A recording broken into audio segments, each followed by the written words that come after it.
Did you know that the human body is made up of over 100 trillion cells, has 206 bones, 320 pairs of muscles, and 5 vital organs? It is a remarkable biological machine with so many systems working together to allow for life, movement, cognitive function, growth, repair, reproduction, and so much more. These systems include the central nervous system, the circulatory system, the respiratory system, the digestive system, the immune system, the reproductive system, the skeletal structure, and musculature. The human body is made up of a head, neck, torso, 2 arms, and 2 legs. The average height of an adult human is about 5 to 6 feet. The human body is made to stand erect, to walk on 2 feet, to use the arms to carry and lift, and has opposable thumbs we can get able to grasp. In this video, we're going to look at some of the many systems in the human body and cover interesting facts and information about what they do. The brain and the nervous system.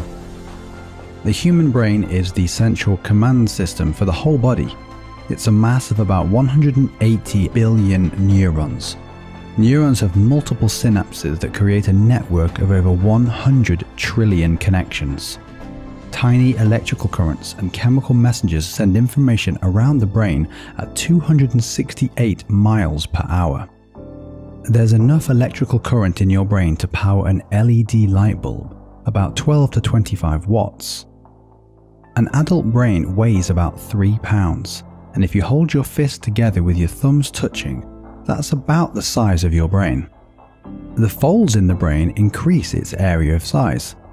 A baby's brain is nearly smooth, while an adult brain looks a lot like a walnut with lots of little folds. Brain tissue needs both oxygen and glucose to function. It uses 20% of the blood's oxygen and glucose, and brain cells begin to die after around 5 minutes of no oxygen. Different parts of the brain have different functions. The main structure in the brain are the frontal lobe, the parietal lobe, the occipital lobe, the cerebellum, the temporal lobe, and the brainstem. The brain connects to the rest of the body through the spinal cord, which branches out into similar and smaller nerves throughout the body. The nervous system is the body's wiring system. It transmits messages to and from the brain that are both voluntary and involuntary. The involuntary messages are things we can't control, like our heartbeat, feeling pain, and reflexes. Voluntary messages are things we are aware of, like reaching for a pen or speaking.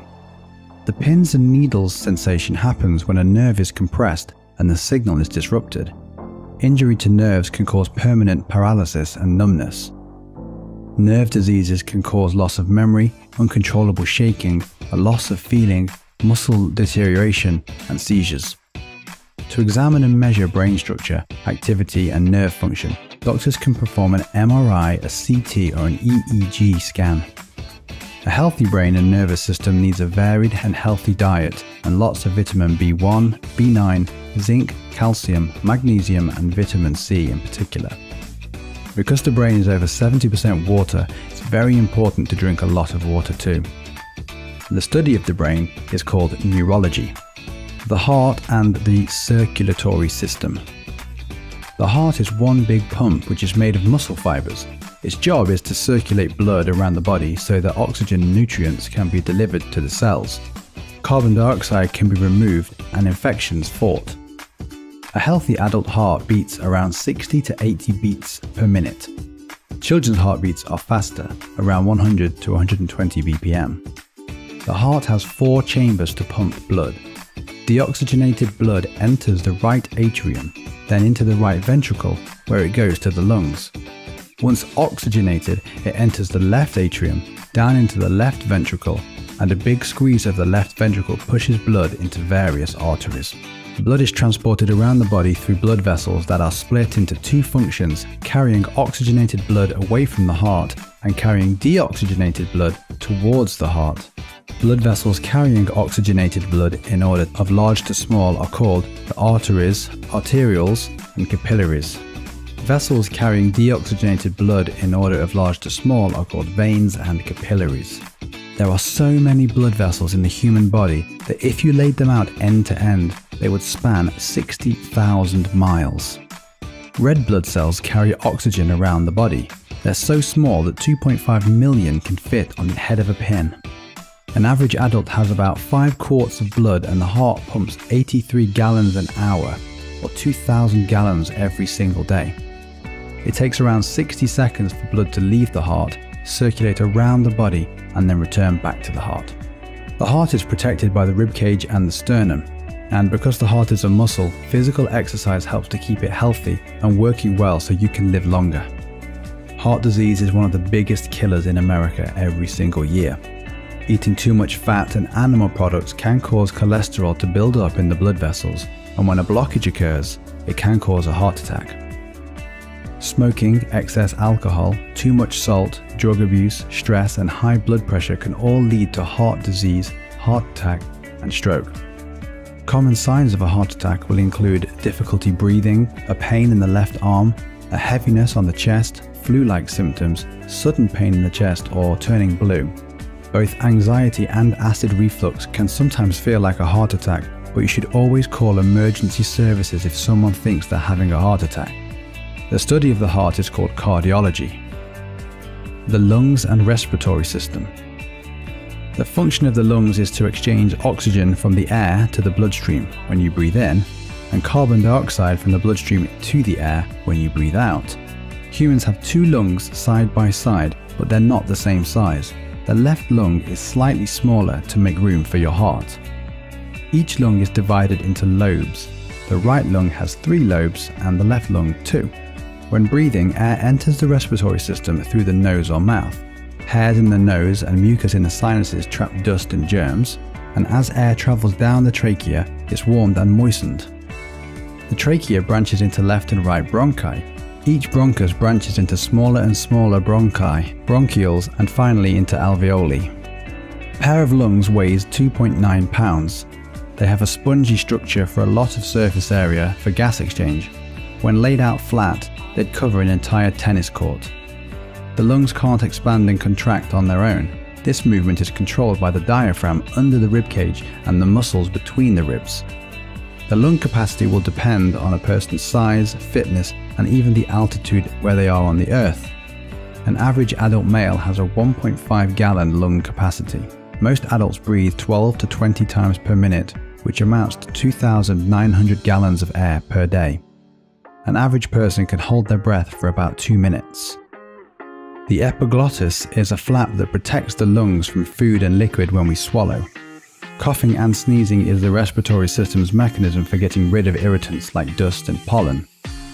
Asthma is a respiratory condition where the airways constrict as a result of an irritant and breathing can become very difficult. A person is still able to live with only 1 lung, but their ability to do physical exercise is limited. Because the lungs are the only organs that exchange oxygen and carbon dioxide, it's very important to keep them healthy and clean. Smoking and air pollution damages lung tissue and leads to lung diseases like cancer and emphysema. The study of lungs is called pulmonology. The digestive system. The purpose of the digestive system is to break down food into components the body can use, like glucose for energy, protein for building and repairing cells, and extracting vitamins, minerals, and amino acids for cell function. The digestive system begins with the mouth, where teeth mash food, the tongue moves it around, and saliva lubricates it and begins digestion. Upon swallowing, food travels down the esophagus and into the stomach, where acid kills bacteria and breaks down food further. The liquid food then enters the small intestine, where the acid is neutralized and enzymes break down fat, protein, and carbohydrates for absorption by tiny hairs called villi. After traveling through 20 feet of small intestine, food passes into the large intestine, or colon, where water is absorbed and bacteria both extract and manufacture important vitamins. The colon is around 5 feet long. The final stop is the rectum, where indigestible food matter and gas are passed through the anus as feces and flatulence. The study of the digestive system is called gastroenterology. The stomach. The stomach is a muscular sac with hydrochloric acid. To protect itself from the acid, it has a mucus lining. An adult stomach can hold 0.5 gallons of food and liquid. and there are nerves in the stomach that tell your brain when it's empty or when it's full. Vomiting is the body's way of rejecting food and liquid that is bad for the stomach. The small intestine. After leaving the stomach, partially digested food called chyme enters the small intestine. The small intestine is 16 to 20 feet long in an adult human being. It's called small because it is narrow, about the thickness of your thumb. In the small intestine, the gallbladder secretes gall to break down fats, and the pancreas secretes insulin to manage blood sugar levels. Inside the small intestine, millions of tiny hairs called villi increase the surface area so that nutrients can be absorbed into the bloodstream. Food moves along the intestine through wave-like contractions called peristalsis. Celiac disease is a condition of the small intestine. The large intestine. The large intestine, or colon, is about 5 feet in length, and it's called large because it's wider than the small intestine. Digestion creates up to 1.3 gallons of fluid, and the main job of the colon is to reabsorb most of this fluid so things move slowly. It can take 18 to 24 hours for food to leave your digestive system. The large intestine hosts billions of beneficial bacteria called gut flora, or the microbiome. They manufacture and extract certain vitamins, and fermentation by the gut bacteria creates gas. Fiber is very important for a healthy gut. Diseases and disorders of the colon include irritable bowel syndrome and colon cancer. The immune system. The human immune system is the military of the body. It's comprised of white blood cells and antibodies. These seek out and destroy foreign bodies, including viruses, bacteria, parasites, fungi, and abnormal cells. White blood cells are created in bone marrow and carried in the blood and lymphatic system. A single drop of blood can have 25,000 white blood cells. When white blood cells attack, they envelope the pathogen and destroy it. The remains are carried away into the lymph system. The immune system is able to remember infections and fight them off better through antibodies. Vaccines work by stimulating the immune system to create antibodies for a specific disease, like polio or measles, without actually getting it. The person is then protected against that disease. It's important to get vaccines even if the disease is no longer common because of the herd immunity effect, which is a form of immunity that occurs when the vaccination of a significant portion of a population or herd provides a measure of protection for individuals who have not developed immunity. Stress, smoking, lack of sleep, poor diet, and diseases like HIV and AIDS can weaken the immune system, making you vulnerable to infection. Allergies and allergic reactions are a false alarm and the result of an overactive immune system. Allergic reactions can cause anaphylactic shock and swelling where a person can't breathe. Autoimmune diseases like lupus mean that the immune system attacks its own body and not just the germs. Being too clean isn't always a good thing. Without germs to develop antibodies, the immune system doesn't develop or learn what's harmful and what's not. The study of the immune system is called immunology. The reproductive system. The reproductive system's function is to create new life so that genes can be passed along to future generations. A woman's reproductive organs include a pair of ovaries that form eggs and the uterus, where a baby gestates until it's ready to be born.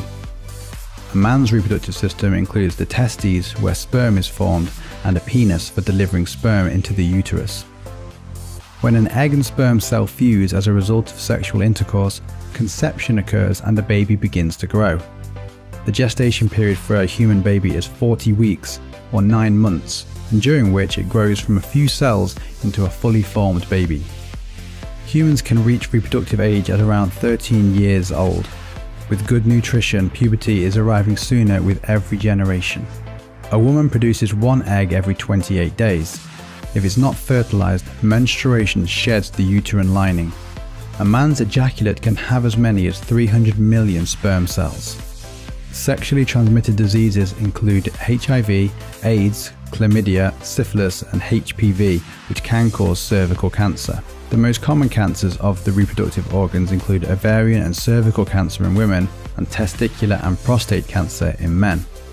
The study of women's reproductive organs is called gynecology, and the study of men's reproductive organs is called andrology.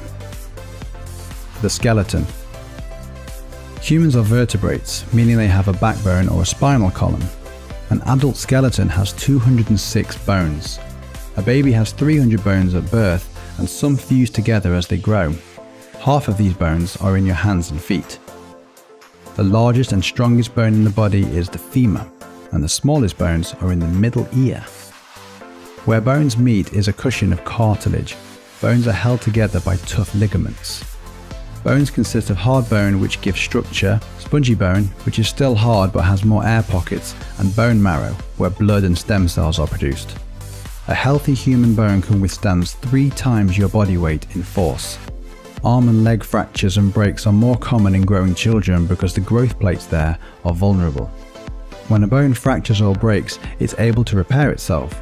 Special bone cells will surround the injury, form a callus, break down the injured bone and replace it. Even healthy bones are continually maintained by the body.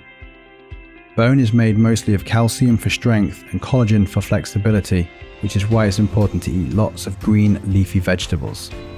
An adult reaches their full height in their 20s and maximum bone density in their 30s. We can view the bones of a human body by using an X-ray. Diseases of the bone include osteoporosis and arthritis, and the study of bones is called osteology. Muscles. The human body is incredibly flexible and able to move in thousands of ways, all thanks to 320 pairs of skeletal muscles. Muscles are made when muscle proteins form strands of muscle fiber. These then form bundles which make up larger skeletal muscles. Skeletal muscles occur in pairs. When one muscle group contracts, the opposing pair relaxes. For example, to raise your forearm, your bicep contracts and your tricep relaxes. Bones can't move by themselves, that's the work of your muscles. Where ligaments connect bones to each other, tendons connect muscle to bone. Electrical signals which are carried by nerves to and from the brain will instruct your muscles on how to contract or relax. The muscles are responsible for creating body heat. They twitch so slightly you don't even feel it, but this generates enough heat for metabolism. Your muscles are built and repaired when tiny tears in the muscle fiber are filled in with new muscle cells, and the muscle needs oxygen and glucose to function and protein to repair and regenerate. The body has 3 kinds of muscle: skeletal for movement, cardiac for the heart, and smooth for the digestive system. Around 40% of a person's weight is comprised of their muscle mass. It's also denser than fat, which is why 2 people of the same size can have different weights. The largest muscle in the body is the gluteus maximus, and your jaw muscles are the strongest. They can exert 200 pounds of force. The study of muscles is called myology. We hope you enjoyed these interesting facts about the human body. Please do click the like button, subscribe to the channel, and make sure to click the bell to be notified when we release new videos every single week.